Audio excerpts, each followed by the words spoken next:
Kita mau kasih tepuk tangan dulu Bapak Ibu Saudara buat petugas hari ini ya. Saya nggak tahu jam berapa tadi ibu-ibu ini mulai menata rambutnya ya, mulai menyiapkan. Bapak-bapak ini juga luar biasa.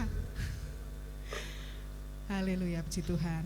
Ya, kenapa kok kelihatannya berbeda ya kebaktian pagi ini? Karena kebaktian pada pagi hari ini dalam rangka Hari Kartini. Makanya petugasnya rata-rata wanita ya, ibu-ibu wanita ya. Dan juga didukung oleh bapak-bapak yang luar biasa. Tapi pada pagi hari ini saya tidak akan mengajak kita untuk belajar tentang tokoh wanita dari dalam firman Tuhan, tetapi kita mau belajar bersama-sama tentang beberapa orang ya yang teladan imannya begitu luar biasa bagi saya pribadi, dan saya berharap juga Bapak Ibu Saudara boleh bersama-sama belajar mendapatkan sesuatu pada pagi hari ini. Mari kita buka bersama firman Tuhan kita pada pagi hari ini. Pagi hari ini firman Tuhan akan kita baca bersama mengenai keep faithful, tetap percaya sekalipun di dalam perapian yang menyala-nyala. Firman Tuhan diambil dari Daniel. Kalau Bapak Ibu Saudara ada waktu nanti ketika pulang di rumah, Bapak Ibu Saudara bisa membaca dari Daniel 3 dari ayat yang pertama sampai ayat yang ke-30. Tapi pada pagi hari ini mari kita baca bersama dari ayat yang ke-16 sampai 18. Daniel 3 ayat yang ke-16 sampai yang ke-18. Yang membawa firman Tuhan, Alkitab, baik itu fisik maupun elektronik, silahkan dibuka. Kita akan baca bersama Daniel 3 ayat 16 sampai 18. 1, 2, 3. Lalu Sadrak, Mesak, dan Abednego menjawab Raja Nebukadnezar, tidak ada gunanya kami memberi jawab kepada tuanku dalam hal ini. Jika Allah yang kami puja sanggup melepaskan kami, maka ia akan melepaskan kami dari perapian yang menyala-nyala itu dan dari dalam tanganmu ya Raja. Tetapi seandainya tidak, hendaklah tuanku mengetahui ya Raja, bahwa kami tidak akan memuja dewa tuanku dan tidak akan menyembah patung emas yang tuanku dirikan itu. Pujilah nama Tuhan. Bapak Ibu Saudara, saya percaya Bapak Ibu semua sudah pernah ya mendengar cerita ini tentang Sadrak, Mesak, dan Abednego. Nah, ketika saya diberi tugas ya dari WBI, dari Bu Ketua, kita sudah membicarakan ini mungkin sejak bulan Februari atau Maret, rencana untuk kebaktian pada pagi hari ini. Nah, pada pagi hari ini kita kembali diajarkan tentang iman. Kalau pada 20 Februari dulu saya sempat menyampaikan iman seorang perempuan Sirofenisia, dan kita hari ini belajar tentang Sadrak, Mesak, dan Abednego. Oke, slide selanjutnya. Ketika kita membaca dari kitab Daniel ini ya, kita akan melihat bahwa mereka ada di bawah kepemimpinan Raja Nebukadnezar. Sebelumnya Mas, sebelumnya ada. Nah, Raja Nebukadnezar ini raja kerajaan mana? Ibu-ibu. Kerajaan mana? Babel ya. Jadi Nebukadnezar ini dia membuat patung yang terbuat dari emas yang tingginya 60 hasta ya. Dan Nebukadnezar memerintahkan untuk seluruh rakyatnya, siapapun itu, ketika mendengar bunyi sangkakala, bunyi trompet, bunyi seruling, harus sujud menyembah ya. Harus sujud menyembah kepada patung itu. Kalau kita lihat di ayat yang ke-6, dia mengatakan bahwa siapa yang tidak sujud menyembah akan dicampakkan seketika itu juga ke dalam perapian yang menyala-nyala, tidak terkecuali bagi orang-orang Yahudi yang ada di situ. Kita melihat di dalam kitab Daniel ini kisah dari Daniel dan ketiga temannya. Kalau Bapak Ibu bisa membaca ya dari pasal 2, dari pasal 2 ayat yang 49, atas permintaan Daniel, Raja menyerahkan pemerintahan wilayah Babel itu kepada Sadrak, Mesak, dan Abednego, sedang Daniel sendiri tinggal di istana raja. Sadrak, Mesak, dan Abednego mendapat kepercayaan yang luar biasa dari Raja Nebukadnezar, Raja Babel. Tetapi tantangan yang mereka hadapi ini juga tidak mudah ya. Mungkin kita sering mendengar cerita ini, tapi coba Bapak Ibu Saudara, ancaman ya yang dihadapi mereka kalau mereka tidak sujud seperti orang-orang lain di sana, nyawa. Mereka harus masuk dalam perapian. Tetapi ada 4 hal yang mau kita pelajari pada pagi hari ini dari Sadrak, Mesak, dan Abednego ya. Barangkali kalau ada yang punya anak mau dinamakan ini bagus, Sadrak, Mesak, dan Abednego. Nah, apa yang akan kita pelajari pada pagi hari ini tentang ketiga orang ini? Selanjutnya, keteladanan mereka, bagaimana sikap mereka, pilihan mereka yang seharusnya juga kita teladani. Yang pertama, mereka tetap setia kepada Tuhan, ya. Kita bisa melihat dari ayat yang ke-13 sampai yang ke-15. Ada orang Kasdim, ceritanya ada orang Kasdim melaporkan mereka tiga ini ke hadapan raja, ya. Jadi ada politik juga Bapak Ibu Saudara, persaingan. Melaporkan, ini loh raja, ada orang Yahudi ini yang gak mau sujud menyembah patung yang Tuanku Raja buat.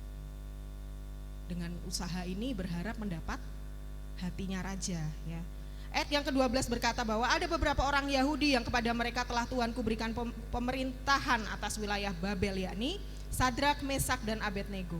Nah, mereka bertiga ini tidak sujud menyembah patung yang dibuat oleh Nebukadnezar. Mereka memilih untuk tetap berdiri.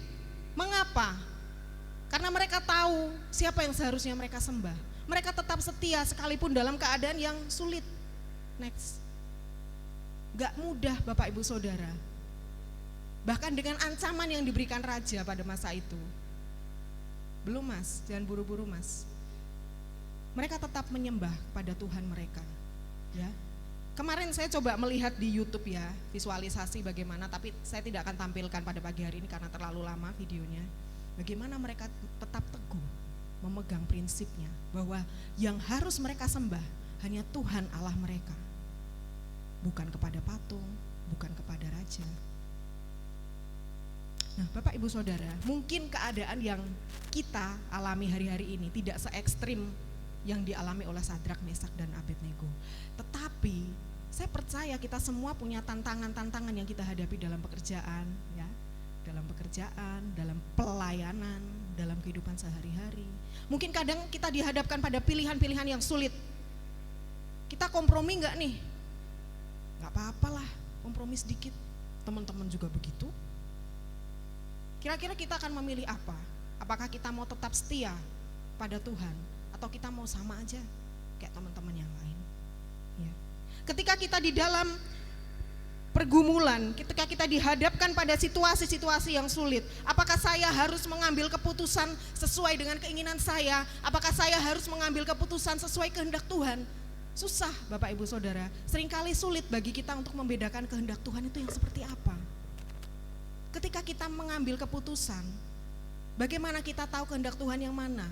Tentu yang mendatangkan damai sejahtera bagi kita. Tidak ada kebohongan, tidak ada sembunyi-sembunyi, tidak ada dosa di dalamnya. Seperti Sadrak, Mesak, dan Abednego, mereka memilih setia bahkan setelah mendengar ancaman dari raja. Di ayat yang ke-15 dikatakan, kalau mereka tidak mau menyembah, mereka akan dimasukkan dalam perapian yang menyala-nyala. Pernah kebakar tangannya ya ibu-ibu? Kalau lagi tadi yang nyatok rambut tadi ada yang kebakar enggak tangannya? Atau yang lagi masak? Kena api itu perih, sakit. Apalagi di depan mata mereka. Mereka tahu hukuman yang menanti kalau mereka tidak mematuhi Nebukadnezar, perintahnya. Bukan hal yang mudah bagi setiap kita untuk tetap setia ketika keadaan sulit. Tetapi apa yang dilakukan oleh Sadrak, Mesak, dan Abednego ini memberi teladan bagi kita, ya. Mereka tahu konsekuensinya, pilihannya tahu Pak. Konsekuensinya apa? Oh mungkin konsekuensinya saya kalau hari Minggu harus kebaktian itu, saya harus datang lebih pagi, saya harus bangun lebih pagi, saya harus masak lebih pagi. Mungkin kalau hari Minggu saya mengutamakan Tuhan, saya enggak jualan dulu kalau hari Minggu, saya ke gereja dulu. Oh mungkin kalau saya harus setia baca firman Tuhan, saya harus bangun lebih pagi, saya harus sediakan waktu sama keluarga saya. Ada pengorbanan, ada effortnya ketika kita memilih untuk tetap setia. Tetapi kesetiaan kita tidak akan kembali dengan sia-sia, amin? Enggak akan sia-sia, Bu. Tuhan tahu. Dan di dalam kisah ini, nanti di poin-poin berikutnya kita melihat bahwa Tuhan itu tidak meninggalkan mereka. Yang pertama, keteladanan yang mau kita ambil dari Sadrak, Mesak, dan Abednego. Mereka tetap setia. Kemudian yang kedua, kita mau melihat ayat yang sudah kita baca tadi dari ayat yang ke-16 sampai 18. Yang kedua keteladanannya. Mereka menyerahkan, mereka mempercayakan hidup mereka, diri mereka ke dalam tangan Tuhan. They entrusted themselves into God's hand. ke dalam tangan Tuhan. Bagaimana hal itu bisa terjadi ya? Ketika saya menyiapkan firman Tuhan ini, jujur saya terharu ya saudara, dengan bagaimana iman Sadrak, Mesak dan Abednego ini luar biasa. Coba kita lihat ayat yang ke-16 sampai 18 tadi. Tidak ada gunanya kami memberi jawab kepada Tuanku dalam hal ini. Perhatikan di ayat yang ke-17. Jika Allah yang kami puja sanggup melepaskan kami, maka Ia akan melepaskan kami dari perapian yang menyala-nyala itu dan dari dalam tanganmu ya Raja. Ayat 18, garis bawahi. Tetapi seandainya tidak, hendaklah Tuanku mengetahui ya Raja, bahwa kami tidak akan memuja dewa Tuanku dan tidak akan menyembah patung emas. Ini loh iman yang luar biasa. Kalau Tuhan tolong, Tuhan pasti sanggup kan menolong kita. Bahkan lebih dari sanggup untuk Tuhan mengeluarkan mereka dari dapur api. Tapi kalaupun tidak diselamatkan pada saat itu, mereka nggak akan kompromi. Mereka tidak akan meninggalkan kesetiaan mereka. Mereka mempercayakan diri mereka ke dalam tangan Tuhan. Next mas. Mungkin kalau saya ada di dalam posisi mereka atau kita, mungkin kita berharap ya, sebelum dimasukkan ke dalam perapian, kenapa sih Tuhan gak lakukan sesuatu? Biar gak usah masuk ke dalam dapur api. Bisa gak Bu? Bisa gak Tuhan melakukan itu? Tuhan lebih dari mampu untuk melakukan itu. Tetapi ada alasan mengapa Tuhan mengizinkan mereka harus mengalami ini, mereka harus masuk. Nah, seringkali kita menginginkan sesuatu yang instan terjadi, menolong kita dalam pergumulan-pergumulan kita. Tuhan izinkan Sadrak, Mesak dan Abednego ini tetap masuk ke dalam dapur perapian. Tetapi iman mereka tidak goyah dan mereka tetap mempercayakan diri mereka. Kalaupun Tuhan tidak menolong mereka, mereka tidak akan meninggalkan Tuhan. Mereka tidak akan kecewa, mereka tidak akan meragukan kuasa Tuhan. Kalaupun Tuhan tidak menolong mereka saat itu. Nah seringkali mungkin kita juga mengalami, kenapa Tuhan gak tolong saya sekarang? Kita kan pengennya kalau berdoa cepet kan dijawab, ya Bu ya, cepet dapat jawaban, seneng ya. Kita kalau manggil-manggil, misalnya saya manggil Bu Evi kalau gak dijawab-jawab, Bu Evi ini kesuwen gitu ya. Pengennya cepet dijawab, pengennya cepet ada jalan keluar. Di dalam masa-masa itu, apakah kita tetap mau mempercayakan diri kita kepada Tuhan, sekalipun Dia tidak menolong aku saat ini? Sekalipun Tuhan belum bertindak, apakah kita akan tetap menyerahkan diri kita, mempercayakan hidup kita pada Tuhan? Tuhan lebih dari mampu untuk membebaskan Sadrak, Mesak dan Abednego dari perapian yang menyala-nyala. 7 kali lipat loh Bu. Yang nganterin aja, yang nyemplungin ke dalamnya aja mati ya. Tetapi ada sesuatu yang Tuhan mau kerjakan kepada Sadrak, Mesak dan Abednego dan juga kepada kita. Ada sesuatu yang Tuhan mau kerjakan. Kenapa kita diizinkan terluka? Mungkin Tuhan izinkan kita menangis, kita bergumul, kita berseru dan berdoa.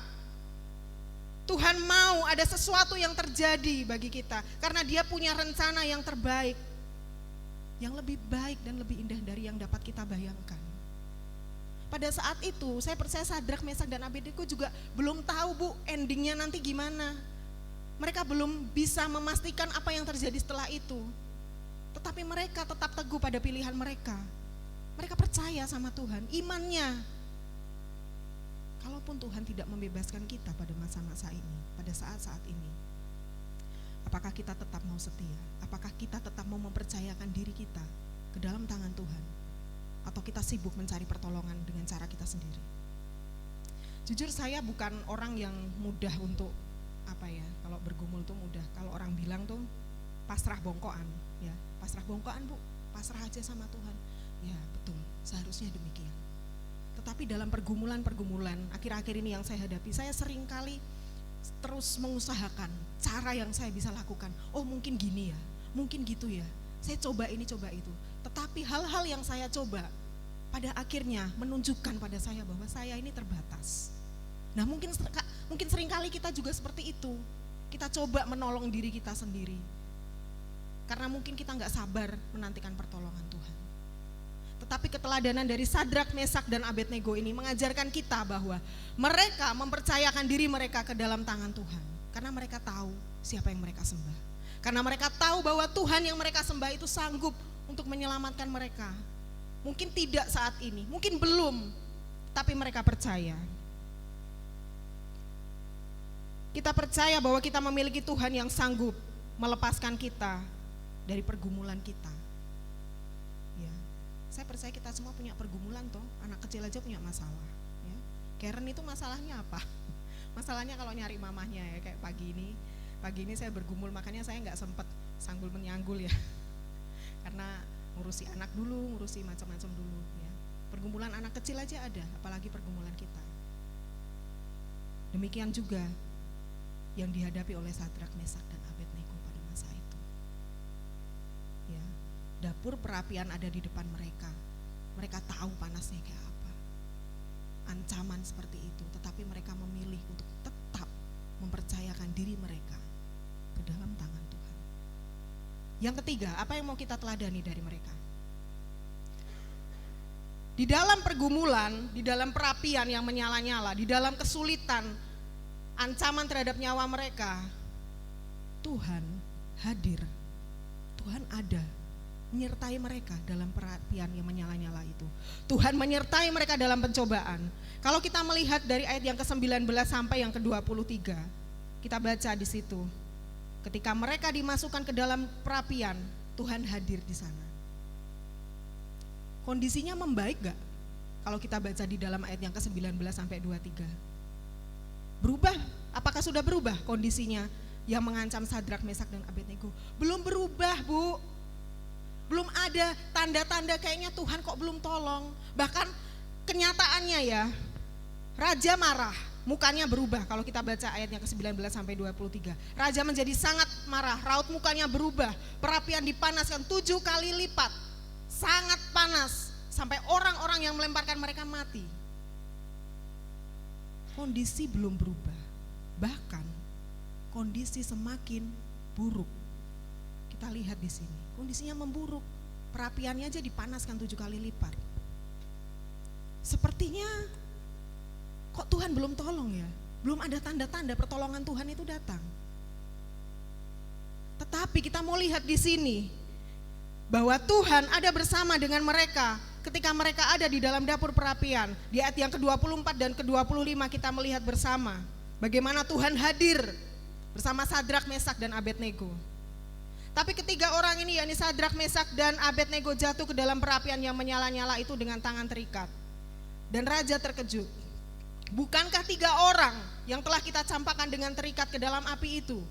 Jawab mereka kepada raja, ya benar raja. Tetapi ada 4 orang yang kulihat berjalan-jalan dengan bebas di tengah-tengah api itu. Mereka tidak terluka, dan yang keempat itu rupanya seperti anak dewa.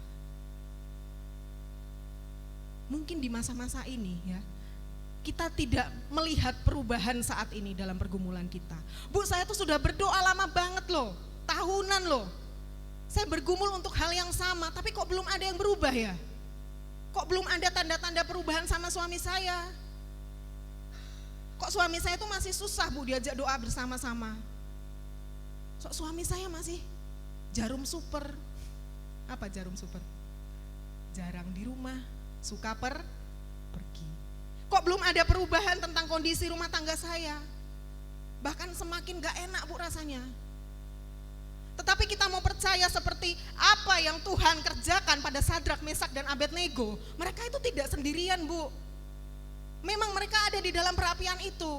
Mereka tidak terbakar, api tidak berkuasa terhadap mereka. Dikatakan bahwa sehelai rambut pun gak hangus rambutnya mereka. Dan ini menjadi kesaksian bahwa orang-orang yang di luar sana, bahkan Raja Nebukadnezar itu melihat, tadinya kan 3 yang kita masukin, kok jadi 4? Melalui pengalaman itu, orang-orang yang tidak percaya menjadi percaya. Mereka lihat bahwa apa? Tuhan hadir bersama dengan mereka. Nah masalahnya, pada masa-masa ini ketika kita bergumul, Bisa nggak kita meyakini, bisa nggak kita mengimani, bisa nggak kita merasakan bahwa sekalipun kita nampaknya berjuang sendirian, sekalipun kita nampaknya dibiarkan bergumul, kok lama banget ya Tuhan nunggu jawaban doa dari Tuhan, kok lama banget Tuhan nggak tolong-tolong saya. Saya dan saudara tidak ditinggalkan seorang diri. Mungkin Bapak Ibu Saudara berpikir, Bu Pendeta kan enak, tinggal ngomong sama Pak Pendeta, Bu Pendeta kan gak ngerti yang saya rasain. Bapak Ibu Saudara, di dalam setiap kita, hamba Tuhan sekalipun, ada waktu-waktu di mana kita ada di titik terendah dalam hidup kita. Bahkan mungkin orang-orang terdekat kita gak mengerti, gak memahami apa yang kita rasakan. Ya, kenapa? Karena hanya Tuhan yang ngerti pergumulan kita itu. Seberat apa, seberapa besar kekuatan kita untuk menanggung beban itu Tuhan tahu. Kita ngerti nggak? Kita bisa merasakan nggak kalau Tuhan itu masih ada bersama kita? Bagaimana dengan kehidupan doa kita? Saya masih berdoa, Bu. Kalau mau makan nasi pecel saya berdoa. Kalau mau bobok saya berdoa gitu ya. Apakah kita memiliki waktu-waktu khusus untuk kita datang sama Tuhan? Saya senang berada di dalam ruangan ini Bapak Ibu Saudara. Bukan saya bilang kalau hadirat Tuhan hanya ada di dalam ruang gereja ini, enggak. Tetapi di sini saya sering menghabiskan waktu di hari-hari yang saya lalui. Saya sering duduk di itu yang didudukin Bu Mela di situ. Saya berdoa di situ. Kalau sudah enggak kuat duduk, ya saya bersujud. Sampai saya bisa merasakan dinginnya lantai gereja itu seperti apa. Dinginnya lantai gereja yang menyentuh wajah saya ketika saya benar-benar bergumul sama Tuhan. Ya. Mungkin keadaan yang kita hadapi hari-hari ini kayaknya enggak mungkin, mustahil. Ada loh waktu-waktu ketika kita dihadapkan pada kondisi mungkin kekuasaan tidak bisa menolong, mungkin uang kita enggak bisa beli, uang kita enggak bisa selesaikan masalah kita, dan enggak ada seorang pun mungkin yang bisa tolong kita. Cuman Tuhan. Meskipun sesulit itu, seperti rasanya, saya udah gak kuat Tuhan. Pernah gak ngomong kayak gitu? Ya nunggu lama-lama banget ya. Misalnya, saya nunggu pasangan hidup kok gak Tuhan kasih. Saya nunggu pekerjaan kok Tuhan belum jawab. Saya menunggu keturunan kok Tuhan belum kasih. Sampai kapan saya harus bergumul Tuhan? Kok rasa-rasanya tuh saya sendirian aja. Ya, seringkali iblis mengintimidasi kita kayak gitu. Kamu sendirian, kamu gak ada yang tolong. Ya, pergumulanmu itu berat banget. Orang lain gak tahu. Kamu terluka, kamu menderita. Ya. Seringkali kita diizinkan Tuhan loh. Itu peperangan dalam hati kita, dalam pikiran kita itu terjadi setiap hari. Di sini kita melihat, dan saya sangat tersentuh ya bagaimana Tuhan boleh menyertai mereka sekalipun dalam perapian yang menyala-nyala. Nah, sekalipun dalam perapian yang engkau dan saya hadapi hari-hari ini, dalam pencobaan, dalam pergumulan yang mungkin orang lain gak tahu, yang mungkin orang lain gak bisa tolong kita, kita mau pegang bahwa Tuhan itu bersama dengan kita. Kita tidak pernah ditinggalkan seorang diri dalam kondisi terburuk, kondisi di titik terendah dalam kehidupan kita, di tengah pergumulan kita. Tuhan hadir, Tuhan ada di sana. Coba kita buka sama-sama Yesaya 43 ayat 2. Kitab Yesaya. Yesaya 43 ayat yang kedua. Ini ayat kesukaan saya Bapak Ibu Saudara, saya akan bacakan bersama.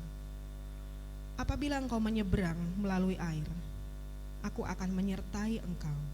Atau melalui sungai-sungai, engkau tidak akan dihanyutkan. Apabila engkau berjalan melalui api, engkau tidak akan dihanguskan, dan nyala api tidak akan membakar engkau. Sebab akulah Tuhan Allahmu yang Maha Kudus, Allah Israel, Juru Selamatmu. Apapun yang kita hadapi di depan kita hari-hari ini, sesulit apapun kondisi itu, mungkin nampaknya udah gak ada harapan Bu, saya bergumul Bu tentang penyakit, saya bergumul untuk kesembuhan, saya bergumul untuk keuangan saya, tapi nampaknya belum ada jawaban dari Tuhan, kondisinya belum membaik. Tapi kita tahu dan kita percaya bahwa Tuhan ada bersama kita di tengah-tengah pencobaan yang kita hadapi. Kita pernah dengar kan, kalau kita berdoa itu ada dua kemungkinan yang berubah. Mungkin kondisi yang kita hadapi bisa berubah, bisa Tuhan izinkan berubah. Yang kedua, apa yang mau Tuhan rubah?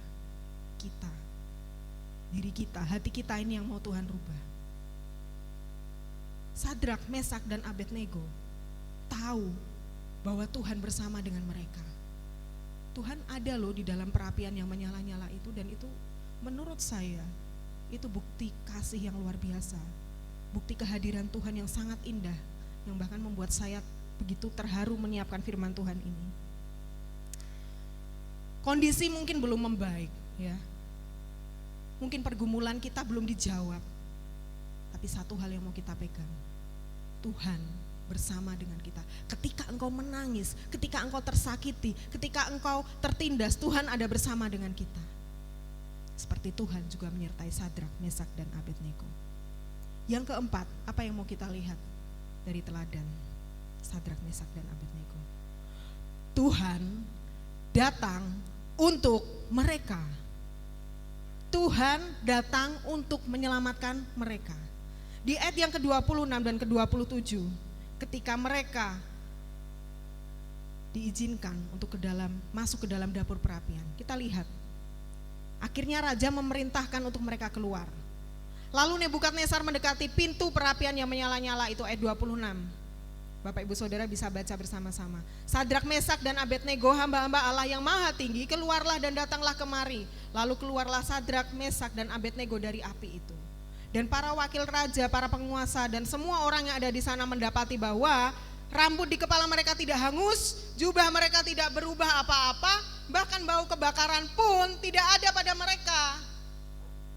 Jadi in the end, pada akhirnya Tuhan datang untuk menyelamatkan Sadrak, Mesak, dan Abednego.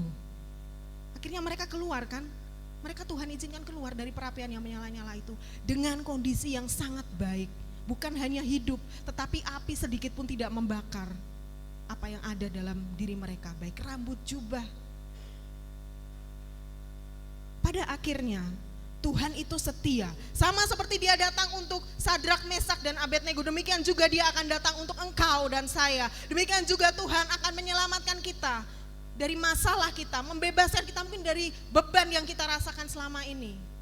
Akan ada waktunya, saudaraku, Tuhan menjawab pergumulan kita. Sekalipun mungkin saat ini kita tidak tahu, ya, seringkali kan kita berpikir, gimana ya Tuhan caranya ya? Saya juga sering berpikir seperti itu, gimana Tuhan caranya tolong saya? Oh mungkin begini ya, mungkin kita mereka-rekakan dalam pikiran kita, oh mungkin nanti Tuhan tolong saya melalui si anu, oh mungkin nanti caranya begini-begini.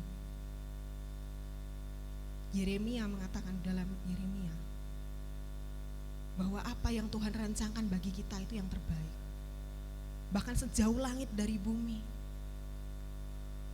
Ya, rencana Tuhan dari rencana kita, pikiran Tuhan dari pikiran kita. Kita nggak bisa tahu bagaimana cara Tuhan selamatkan kita mungkin hari-hari ini. Dan kapan mungkin Tuhan akan selamatkan saya, kapan Tuhan akan tolong dan bukakan pintu buat saya nggak tahu, kita nggak tahu. Tetapi apa yang menjadi pedoman kita hari ini, bahwa Tuhan akan datang tepat pada waktunya, amin.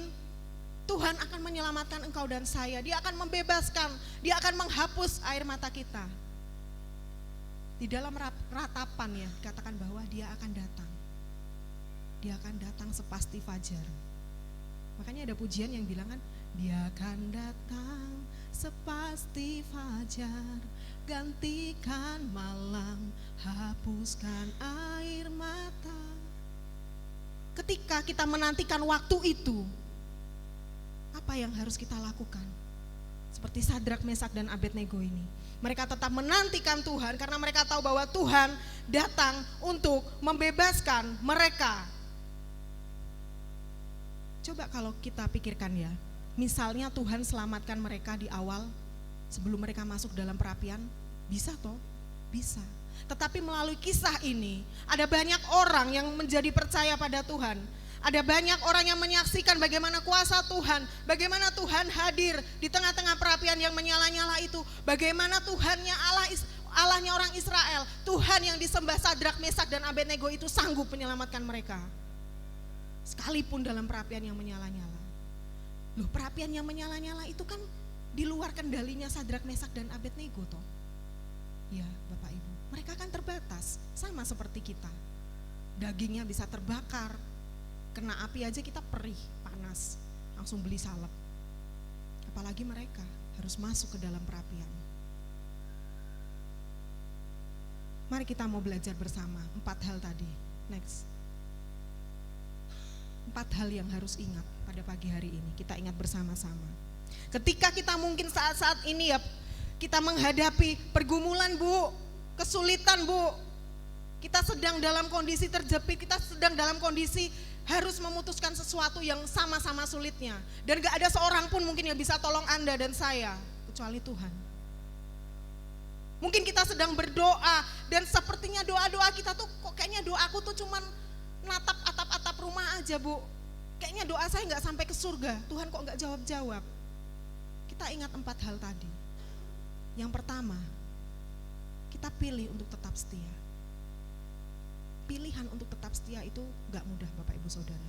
Saya tahu ketika kita punya pergumulan, ya punya pergumulan yang berat, itu akan mengganggu pikiran kita, mungkin bisa mengganggu kinerja kita ketika kita bekerja, kita gak fokus, ya. Dan juga dalam pelayanan juga itu mengganggu ketika kita sedang bergumul. Tetapi pilihan untuk kita tetap setia, itulah yang Tuhan mau kita lakukan. Sesulit apapun kondisi yang kita alami sekarang, ancaman, kompromi, himpitan, mungkin kondisi-kondisi politik di dalam pekerjaan, di dalam keseharian yang kita hadapi, sulit Bu. Tapi tetap setia, layani Tuhan. Kalau ada jadwal pelayanan, ambil dengan sukacita, layani Tuhan. Ya, jangan kalau kita mendapatkan kesempatan melayani, aduh Bu, jangan dulu Bu, yang lain dulu Bu. Tuhan izinkan engkau melayani, berarti Tuhan tahu engkau sanggup. Tuhan izinkan semua itu kita hadapi, berarti Tuhan tahu kapasitas kita, kekuatan kita. Jadi kita harus tetap memilih untuk tetap setia pada Tuhan. Yang kedua, percayakan diri kita pada Tuhan. Ya, seperti Sadrak, Mesak, dan Abednego. Sekalipun mungkin saat ini Tuhan izinkan kita melalui jalan yang panjang, melalui jalan yang terjal. Ada firman Tuhan di dalam Mazmur yang berkata bahwa, aduh Tuhan, bukit yang harus saya daki ini terlalu tinggi. Mungkin itu yang kita rasakan, pergumulan yang saya harus hadapi ini terlalu berat buat saya. Kok kayaknya orang lain gak ngadapin yang seperti saya rasakan. Tapi Tuhan izinkan kita menghadapi itu. Tuhan izinkan, mungkin pertolongannya bukan saat ini, langsung celing jawaban doa kita dapat. Langsung keadaan kita membaik, langsung sakit kita sembuh, langsung suami atau istri kita berubah seperti yang kita mau. Langsung keuangan kita dipulihkan seperti yang kita mau. Tapi ada suatu proses yang Tuhan mau kerjakan bagi kita. Maka kita harus mempercayakan diri kita ke dalam tangan Tuhan. Ya. Kita kan duduk toh saat ini, kita duduk di kursi-kursi ini. Berarti kita percaya kalau kursi yang kita dudukin ini sanggup menahan berat badan kita. Ya. Seandainya semudah itu kita bisa mempercayai Tuhan toh, dah Tuhan, aku serahkan semuanya. Ya. Kita bisa mempercayakan apapun ke dalam tangan Tuhan kita. Yang ketiga, apa yang kita mau lihat? Apa yang harus kita ingat? Kita harus mengingat bahwa Tuhan bersama kita. Kita tidak dibiarkan seorang diri. Sekalipun engkau mungkin gak bisa ceritakan pergumulanmu Bu sama siapapun. Mungkin engkau tidak bisa menceritakan Pak pergumulanmu ke istrimu, ke anak-anakmu. Karena mungkin mereka nanti ikut memikirkan hal yang berat. Gak apa-apa. Ya, tapi tolong ceritakan itu sama Tuhan. Engkau gak bisa tanggung itu sendiri. Ya. Kalau kita ada pergumulan dan kita gak ceritakan sama Tuhan, kita gak datang sama Tuhan, kita bisa gila loh, bermain-main dengan pikiran kita sendiri. Maka dari itu ketika kita dalam masa pergumulan, kita berdoa memohon sesuatu terjadi, percayalah di masa-masa penantian itu, Tuhan itu hadir bersama kita. Statement ini yang saya mau kita semua ingat ya. Kesunyian, ketenangan, ketika kita belum melihat sesuatu terjadi, itu tidak menandakan bahwa Tuhan absen, bahwa Tuhan meninggalkan kita. Itu tidak berbanding lurus seperti itu. Para murid yang menantikan Yesus, Ketika di Jumat Agung Tuhan Yesus diizinkan untuk menanggung dosa kita. Tuhan Yesus disalib. Sabtu belum terjadi apa-apa. Mereka seolah-olah sendirian, mereka seolah-olah kehilangan sosok yang selama ini menjadi gandulan mereka, seperti pujian tadi, gandul Gusti. Ya, mungkin murid-murid Yesus pada masa itu merasa sedih, merasa takut. Di hari Sabtu, ketika rasanya Tuhan gak bersama dengan mereka. Percayalah Bapak Ibu Saudara, pada masa-masa sulit Tuhan itu hadir. Dan Tuhan memberikan kekuatan pada kita. Dia hadir bisa dengan cara apapun juga. Mungkin dengan orang-orang yang menguatkan Anda. Mungkin dia bisa berbicara dari sosial media yang Anda baca, yang Anda buka setiap hari. Entah itu Facebook, Instagram, WhatsApp, apapun itu. Dia bisa bicara, dan dia bicara dari firman Tuhan yang seharusnya kita baca ketika kita lemah. Jangan cari motivasi-motivasi dulu ketika kita bergumul. Buka Alkitab, baca firman Tuhan, kebenarannya ada di situ. Tuhan hadir. Dan yang terakhir, kita harus tahu bahwa Tuhan akan datang untuk menolong engkau dan saya. Caranya gimana? Bagaimana Tuhan akan datang menyelamatkan saya, Bu? Kapan, Bu? Jawaban Tuhan, Bu. Kok saya kayaknya dibiarin sendiri? Kok rasanya lama sekali? Nantikan aja. Tunggu. Tetap terus berdoa, minta sama Tuhan. Tuhan pasti kok tolong kita. Ya, kita semua memiliki pergumulan kita masing-masing. Ya, pekerja, ibu rumah tangga, tenaga medis, tenaga kesehatan, bahkan hamba Tuhan sekalipun punya pergumulannya. Dan saya ingin dalam pergumulan-pergumulan kita mau menantikan Tuhan dan kita mau percaya bahwa Tuhan akan hadir, Tuhan akan datang menyelamatkan kita. Saya minta pemusik band maju dan singer juga WL. Mari kita merenungkan bersama firman Tuhan yang sudah kita dengar hari-hari ini, pada saat ini. Bapak Ibu Saudara, saya percaya tidak mudah untuk setiap kita untuk tetap percaya, mempercayai Tuhan. Tapi baiklah kita mau percaya, sekalipun belum ada pertolongan bagi kita hari-hari ini, belum nampak ada perubahan dari situasi yang kita hadapi. Bahkan ketika kondisi nampaknya memburuk, ketika kita ada di titik terendah dalam hidup kita, ketika kita ada di dalam dapur perapian yang menyala-nyala, engkau harus percaya, engkau harus tahu bahwa Tuhan hadir bersama-sama dengan kita. Dan di akhirnya nanti Tuhan akan menolong kita. Pegang itu. Pegang itu kuat-kuat dalam hati kita. Biarlah iman kita boleh teruji melalui waktu-waktu penantian akan jawaban doa kita. Kita mau bangkit berdiri bersama di hadapan Tuhan. Kita mau datang kepada Tuhan. Jangan ada yang ditutupi. Jangan ada yang kita sembunyikan di hadapan Tuhan pada pagi hari ini. Saya percaya bahwa Tuhan yang kita sembah dan Tuhan yang kita layani lebih dari sanggup untuk menjawab doa-doa kita dan menolong kita. Terima kasih Tuhan Yesus. Haleluya.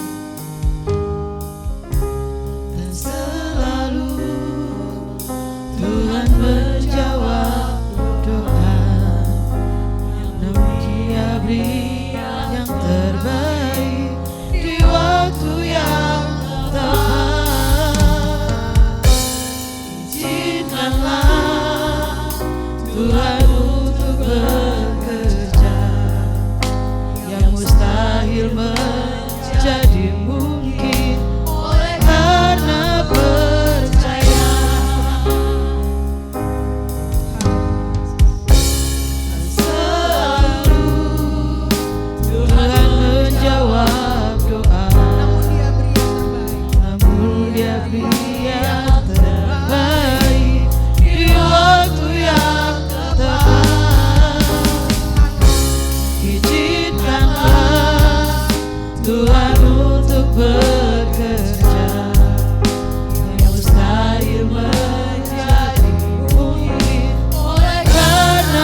Lebih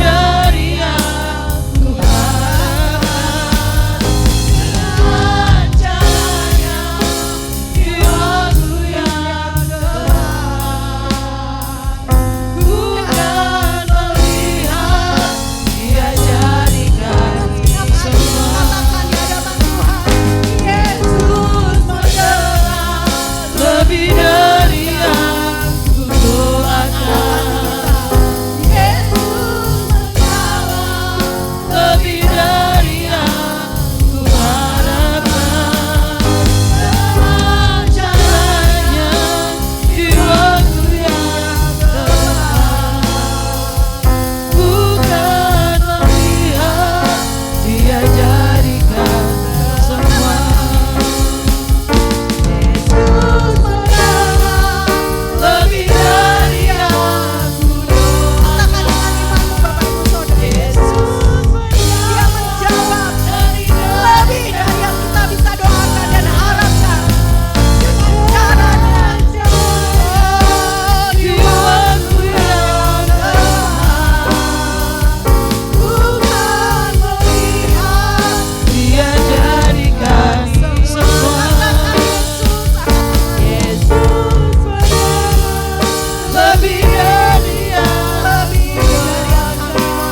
Kepada Engkau Tuhan yang kami sembah, kami percaya bahwa Engkau sanggup.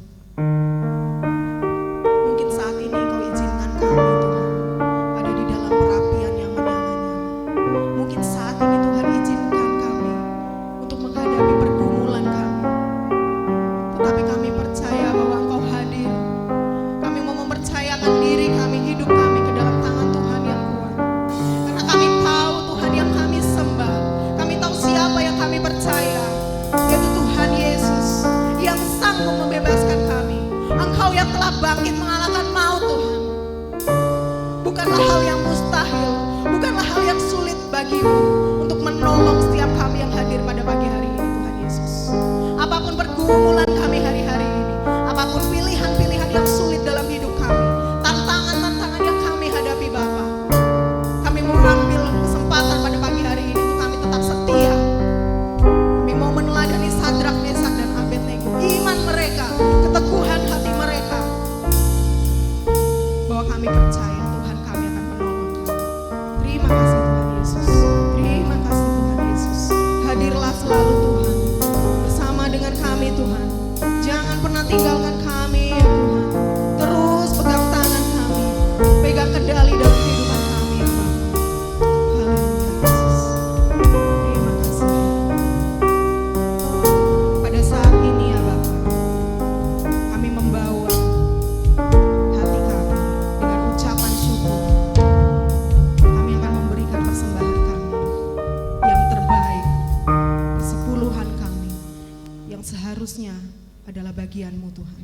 Biarlah Tuhan memberkati tangan-tangan yang memberi dan belum memberi. Dan biarlah semua yang kami berikan ini hanya untuk kemuliaan nama-Mu saja. Terima kasih Bapa. Dalam nama Yesus, Juru Selamat kami yang hidup. Mari setiap kita katakan, amin. Silakan duduk Bapak Ibu Saudara, kita akan memberikan persembahan dan persepuluhan kita